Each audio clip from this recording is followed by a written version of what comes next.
Hi guys, welcome to another video. So I was using Google Antigravity and I built an awesome looking 3D animated landing page. Let me show you how it looks. So if I scroll down, you can see it slowly transitioned to an exploded version, and then when I scroll up back, it gets back to its original position. Now, all of this is built with AI using completely free Google's tool, Google Whisk, Google Flow, and Google Antigravity. And in this video, I'm going to give you a step-by-step flow of how I built that so you can build that too. So if you want to learn, make sure to watch the complete video. Let me know in the comments below if you want me to build the same animation for Shopify and WordPress as well. Now, without further ado, let's get started. So guys, that is the Antigravity, an awesome looking AI-powered IDE, agentic IDE, which is here to kill cursor. Yeah, I have used cursor and I'm not using Google Antigravity, and I think it's gonna kill cursor. I don't know yet what's the pricing, but it comes with the AI package which Google is offering, and it is awesome. I have been using the free version and I built this animation using the free version, and it's awesome. I mean, it did everything on its own and it didn't even charge me anything because I'm using the free version. So I'm showing you how I did that, and you can see these image assets which I uploaded. So if I open up the public folder, and you can see all of this GIF assets, all of these are generated using AI. And all of these are free tools, completely free. Now, let me show you the prompts which I use. So these are the prompts, which is available in the YouTube video description. So just click the link and copy this prompt. Now, the first part is to generate the assets. And in order to do so, you will need to go to Google Whisk. I'm going to just Google it up, and here you will find it, whisklabs.google. So I'm going to open that, click on Enter Tool. And here I am going to give my first prompt. So the first prompt is this one. So I'm simply going to copy this and paste it here. Now hit enter, and you can see that we have awesome looking wireless mouse, which is just a concept. By the way, you can change this prompt based on your own product. All you have to do is just change this part on the prompt, on all of the prompts, and you will be able to build this kind of animation for your own product, right? Currently, I'm doing this for this wireless mouse. And so I have all the assets already ready. So first you have to generate this from Google Whisk and then animate it using Google Flow. Now the next part is to generate the exploded version of the mouse. And again, you can do that by simply giving the second prompt which we have. So that's the second prompt. I'm going to copy this prompt here and then paste it here again, hit enter, and then we will have the exploded version. There you go. Looks awesome, right? Now that is the first scene and that is the last scene. Now we will be using the free video generation tool, which is called Google Flow, in order to generate the MP4 version of the animation like this one, right? So let's do that. I'm gonna go to Google Flow. Let's click on Google Flow. Click on Create with Flow. And I'm using all the free version. I'm not using any paid thing at all. So let's get started. Click on New Project. And here, instead of this text to video, click on Frames to Video. And now we will add our first frame and the last frame, right? I already have these assets downloaded on my desktop folder. So if I open up these assets here, you can see that I have this first frame and the last frame. So I've already generated this. I'm just giving you a walkthrough of what I did to generate this kind of animation. So that will be the MP4 animation when we use the Google Flow.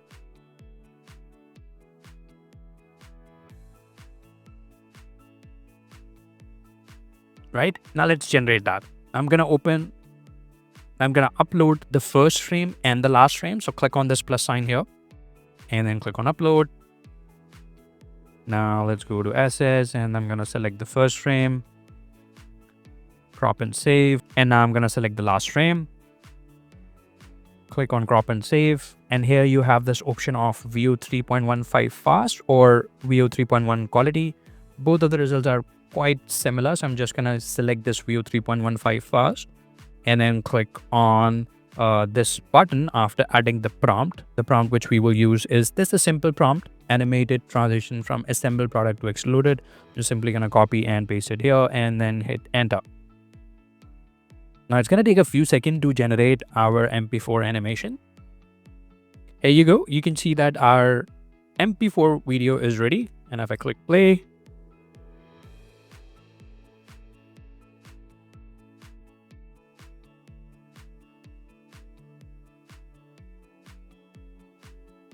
we have our nice looking animation.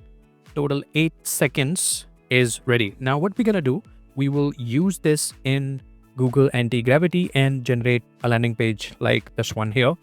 But we cannot use the MP4 version because it is gonna slow down the website. Currently, if you notice, if I hit refresh, it opens instantly. It doesn't take any load time and it doesn't have any lag as well, right? So what we will need to do is need to convert this one into different parts. So it's going to be a lot of different images with the transition. And how you can do that is simply Googling MP4 to GIF converter, and there you will find this easy GIF one which I use to generate this one here.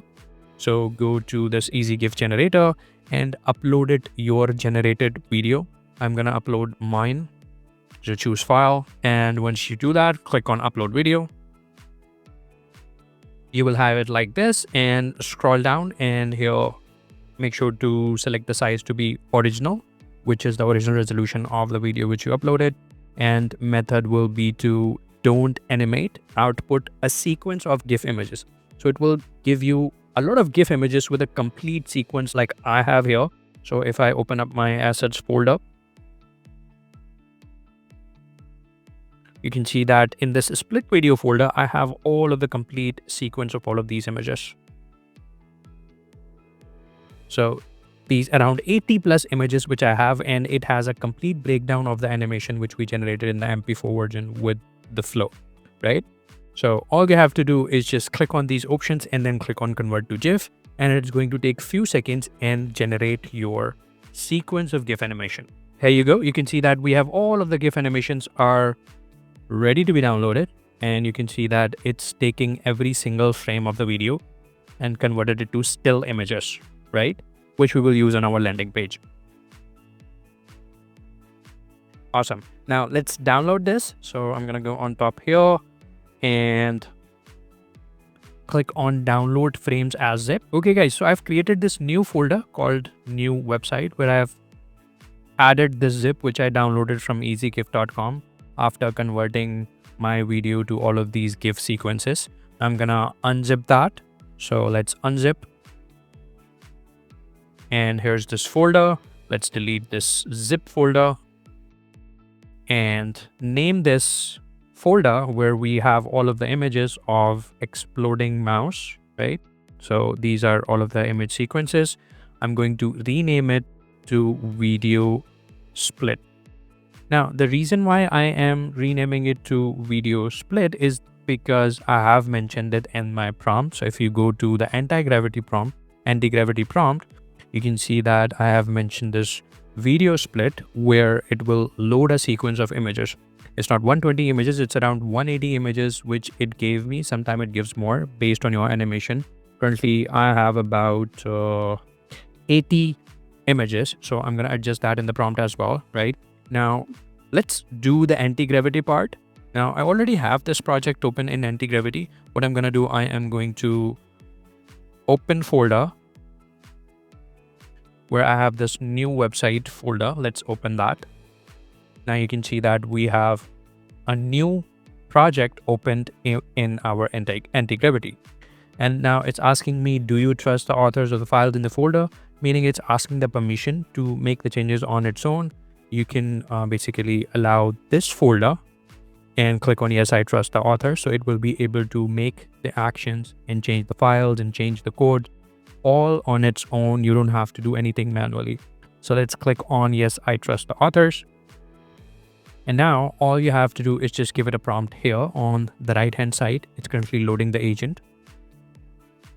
and our agent is loading. Now I've tested few models in anti-gravity, and I personally like the Claude Sonnet 4.5 the most. Thinking one takes a lot of time because it is for the big task. I think it might hit the free limit of Google Antigravity. So I would go with Claude Sonnet 4.5 and simply paste the prompt which we have here in our website, which you will find in the YouTube video description. So I'm simply gonna copy this prompt completely and paste it in here. And make sure to change the sequence of images based on your animation. I have around 80, so I'm gonna change that to 80 images. Load a sequence of 80 images from video split. Right now, all I have to do is just hit enter, and it's gonna do its thing on its own. You can see that I can see you have 80 GIF frames in video split directly. Now I'll create a high-end storytelling website for the WSP mouse print. WSP is basically the convention of WebSensePro. So I used the same one. By the way, guys, if you are liking the video, make sure to subscribe the channel. Watch again. Some part of the video is remaining, so watch till the end and let me know in the comments below if you want me to create a same animation for Shopify and WordPress as well. I'm gonna create another video if I get enough comments requesting that video. Okay guys, it has created an implementation plan and you can read this plan. So it's giving you build a high-end storytelling website for WSP wireless mouse brand featuring a scroll link canvas animation that plays an 80 frame image sequence of a mouse disassembling and reassembling. So now let's click on proceed, click on accept. It's gonna install some of the dependency which is required for the Next.js project. Installing the dependencies. So guys, my animation and the website is ready to go. You can see that it's already running. The local host server is running. That's the new website. And if I open that up, you can see the same animation here. So scrolling down, has this nice looking animation, scrolling up, and it's assembling it, deassembling and then assembling, and all was done automatically via this anti-gravity. I didn't have to do any coding at all. It created all of these files, all of these config files, and it also moved this image sequence to this public folder so the Next.js can read that. It gave few error when it was running and it automatically fixed those errors on its own. I just had to click on accept enable when the agent was running. That's all I did, and I had this nice looking animation ready to go. I think this is going to kill the cursor. Let me know in the comments below if you think the same. That's it for this video. Until next video, have a great day.